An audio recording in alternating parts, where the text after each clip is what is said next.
గ్రామాలలో నిర్వహించే సామాజిక తనిఖీకి ఫీల్డ్ అసిస్టెంట్లు పంచాయతీ కార్యదర్శులు సహకరించాలని సామాజిక తనిఖీ బృందానికి అడిగిన రికార్డులు ఇవ్వాలని ఏపీఓ రాజ్ కుమార్ అన్నారు. చిన్నశంకరంపేట మండల కేంద్రంలోని ఎంపీడీఓ కార్యాలయంలో ఉపాధి హామీ పథకం సిబ్బంది సామాజిక తనిఖీ బృందానికి సమన్వయ సమావేశాన్ని నిర్వహించారు. అనంతరం ఉపాధి హామీ ఏపీఓ రాజ్ కుమార్ మాట్లాడుతూ 2023-2024 సంవత్సరంలో జరిగిన ఉపాధి హామీ పనులకు సంబంధించి సామాజిక తనిఖీ బృందం గ్రామాలలో తనిఖీ చేయడం జరుగుతుందని, తనిఖీలో భాగంగా గ్రామాలలో నిర్వహించిన పనులను పరిశీలిస్తూ లబ్ధిదారుల ఇంటికి వెళ్లి వారు సమాచారం సేకరించడం జరుగుతుందన్నారు. సామాజిక తనిఖీ బృందానికి గ్రామాల్లో పంచాయతీ కార్యదర్శులు, ఈజీఎస్ సిబ్బంది సహకరించాలని, వారు అడిగిన రికార్డులను తప్పనిసరి వరకు అందివ్వాలని ఆయన తెలిపారు. ఈ కార్యక్రమంలో ఎంపీడీఓ దామోదర్, ఎంపీఓలు రాజ్ కుమార్, వెంకటసాయి గౌడ్, ఎస్ఆర్పి రవి, డిఆర్పీలు, విఎస్ఏలు, పంచాయతీ కార్యదర్శులు, ఫీల్డ్ అసిస్టెంట్లు పాల్గొన్నారు. ఇంకోటి ఏంటంటే ప్రతి గ్రామానికి వస్తారు. వాళ్ళు వచ్చి 3 రోజులు మన గ్రామంలోనే వాళ్ళు స్టే చేస్తారు. మనం చేసిన పనులన్నీ కూడా వెరిఫై చేస్తారు. వాళ్ళకి సంబంధించి కూలీలకు సంబంధించి ఏమైనా సమస్యలు ఉన్నా సరే, పేమెంట్ల విషయంలో ఏమైనా ఇబ్బందులు ఉన్నా సరే వెంటనే వాళ్ళు మనకు తెలియజేస్తే దాన్ని మనం ఏమంటే చెప్తాం. తర్వాత ఇంకెవరికన్నా పనులు కనిపించలేదా, ఇష్యూస్ ఏమున్నా సరే వాళ్ళందరూ కూడా డోర్ టు డోర్ విజిట్ చేసినప్పుడు మన దృష్టికి తీసుకురావడం జరుగుతుంది. ఈ సోషల్ యాక్ట్ అయిపోయేలోపు వాళ్ళకి వెంటనే మనం ఆ సమస్యలన్నీ కూడా పరిష్కారం చేసేయాలి.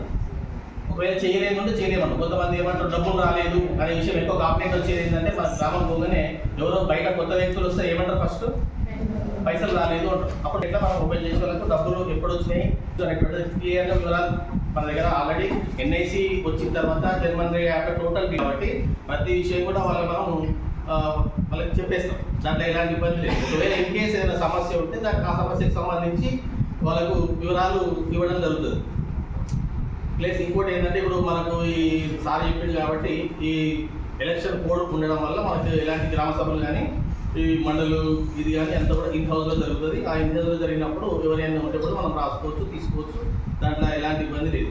వాళ్ళు మన దగ్గర పనిచేసినటువంటి కూలీలు అందరి ఇళ్ళకు వాళ్ళు పోవడం జరుగుతుంది. డోర్ టు డోర్ విజిట్ చేస్తారు. విఎస్ఏలు ఉంటారు, డిఆర్పీ ఉంటారు కాబట్టి ఆ డోర్ టు డోర్ విజిట్ చేసినప్పుడు వాళ్ళ దగ్గర ఉన్నటువంటి వాళ్ళ వివరాలు, డబ్బులు వచ్చినాయా, ఏంది, వాళ్ళ జాబ్ కార్డ్ అప్డేషన్ ఉందా లేదా అనేటువంటిది ఇస్తారు. మీ గ్రామ పంచాయతీకి వచ్చినప్పుడు మనం చూపించాల్సినటువంటి రిజిస్టర్లు, ఆ తర్వాత ఈ రోజ్గార్ దివస్ రిజిస్టర్ కానీ, 7 రిజిస్టర్స్ కానీ, ప్లస్ జాబ్ కార్డు అప్డేషన్ కానీ, తర్వాత ఈ సిటిజన్ చార్టర్ కానీ, అట్లాంటి ఏవైతే మనం అనుకున్నామో మొన్నటి వరకు అనుకున్న రిజిస్టర్లు అన్నీ కూడా వెరిఫై చేస్తాం. దాంట్లో మనం ఇప్పుడు అప్డేట్ చేసేది ఏం లేదు. ఏది ఉంటే యాజ్ ఇట్ ఈస్గా దాని ప్రకారంగా మనం వాళ్ళకు చూపించాలి.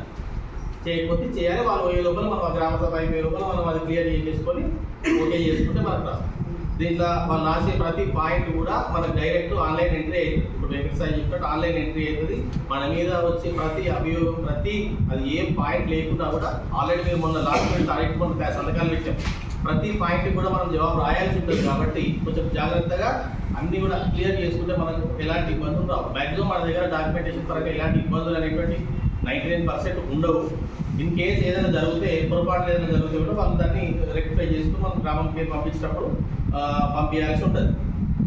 అయితే ఇంకొకటి ఏంటంటే ప్రతి వర్క్ సైట్ మనం పోయి చూపించాలి. మీరు ఫీల్డ్ సెక్రటరీలు ఏదైనా పని ఉంటే ఫీల్డ్ అసిస్టెంట్ చూపించాలి. నేను రాను అంటే కుదరదు.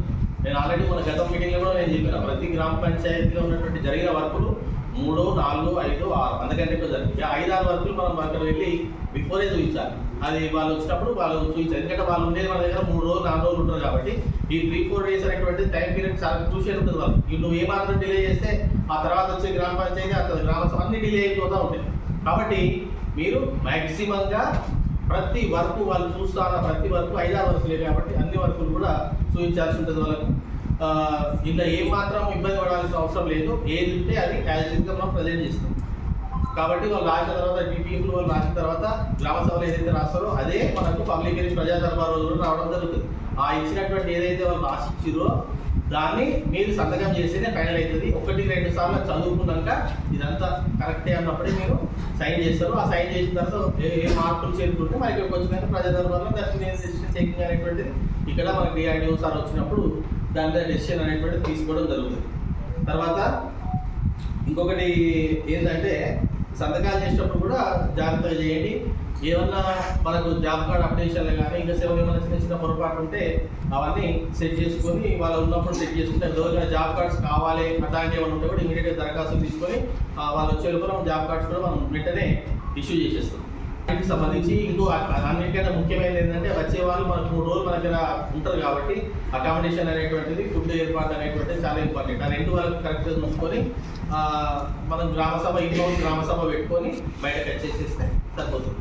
దీంట్లో ఎలాంటి ఇబ్బందులు ఉన్నా, ఎలాంటి ఏమన్నా ప్రాబ్లమ్స్ ఉన్నా ఇమీడియట్గా మీ టీఏ కానీ, మీ ఏబిఓ కానీ, నాకు కానీ, ఎంపీడో సార్కి ఎవరికైనా ఫోన్ చేస్తే దానికి సంబంధించి దాని వెంటనే రెక్టిఫై చేయడం జరుగుతుంది.